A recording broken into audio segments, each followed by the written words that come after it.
Chinese media threatens missile strikes on Australia. China targets climate activist Greta Thunberg. And the US describes China using the G word. That and more on this week's China News Headlines.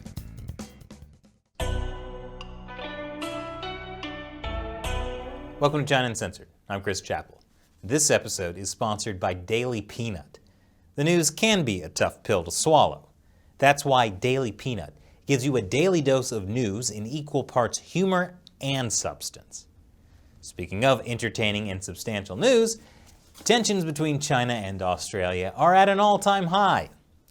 The Chinese Communist Party launched a trade war with Australia a year ago, after Prime Minister Scott Morrison called for an investigation into the origin of the coronavirus. Why would the world need an investigation anyway?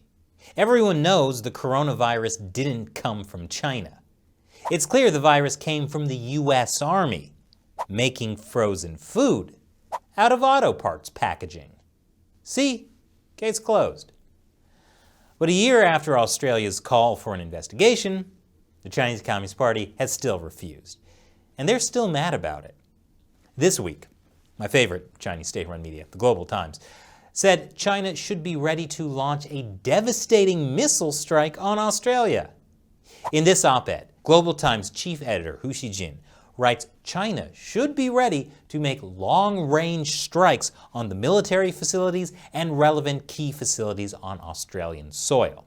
That could happen should Australia do anything foolish, like send troops to defend Taiwan from a Chinese invasion. Last month, a top Australian security official warned of China beating the drums of war. He didn't specifically say China, but it was clear enough, which is ridiculous.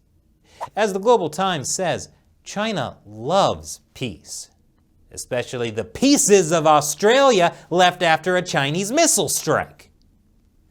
China also just suspended its economic dialogue with Australia. But keep in mind, you can't think of Hu Xijin as some rogue newspaper editor. Among Chinese state-run media, the Global Times is the most hawkish, over-the-top mouthpiece of the Chinese Communist Party. But it's still a mouthpiece. This is part of the party's year-long attempt to terrorize Australia into submission. Make it seem like a fight would be so bloody, there's no point in even having the fight. The truth is, when you stand up to a bully, they tend to back down pretty quick. But the Global Times is on a roll this week. They're also targeting Greta Thunberg.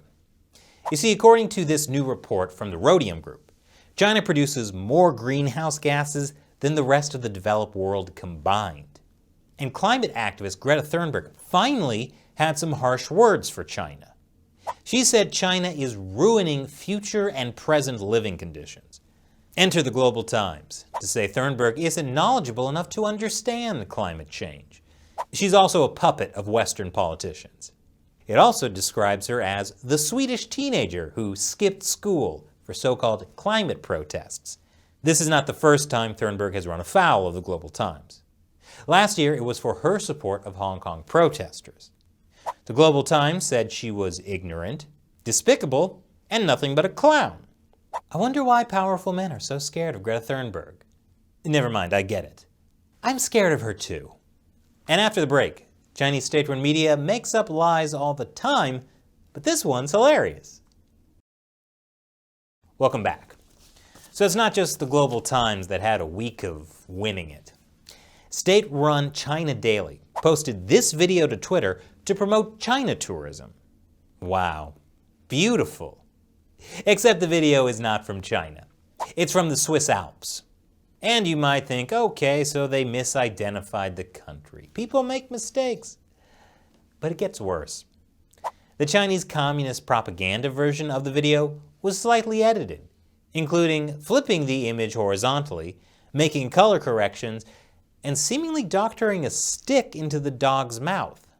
Wow, they did a good job with the stick. Not a good job with the propaganda. And state-run Xinhua has registered as a foreign agent in the US. It only took less than 3 years for them to get around to it. They had been ordered to back in 2018. Xinhua joins 2 other Chinese state-run media, CGTN and China Daily, as being registered foreign agents. That means they're required to disclose their annual budget and expenditures to the U.S. government. Let's hope that Xinhua's budget disclosures are more accurate than China's other statistics. The National Bureau of Statistics finally released their 10-year census data. Earlier Western media reports said that China's population fell for the first time in 50 years.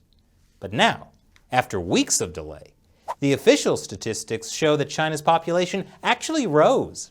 Imagine that. Some China analysts have noticed something funny about China's latest statistics: a sudden, unusual bump in the population growth in 2020. All of this is to push back against the idea that China is facing a demographic crisis, which it is. I talked about that crisis in an episode last week.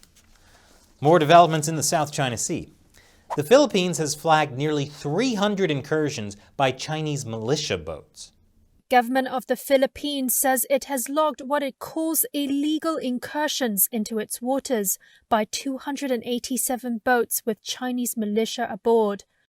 The country's task force on the South China Sea said in a statement that the incident may prompt possible diplomatic actions. Yes, diplomatic action like being reluctant to confront China. Meanwhile, Taiwan is denouncing China's shameless lies, specifically about refusing Taiwan access to the World Health Organization. China prevents Taiwan from having access to the WHO because, as China's foreign ministry said, nobody cared more for Taiwan's people than the Chinese government. Taiwan's foreign minister, Joseph Wu, responded by saying, after what Beijing has done to Xinjiang, Tibet, and Hong Kong, no sane person would believe it could take care of Taiwan's health needs, or otherwise. Thank God we aren't under China's control. Please, help us keep it at a distance. Now that's one form of social distancing I can get behind.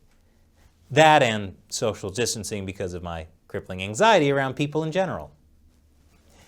And U.S. Secretary of State Antony Blinken has decided to make the Chinese Communist Party very unhappy this week. He said there is no reasonable justification for Taiwan's continued exclusion from the World Health Organization.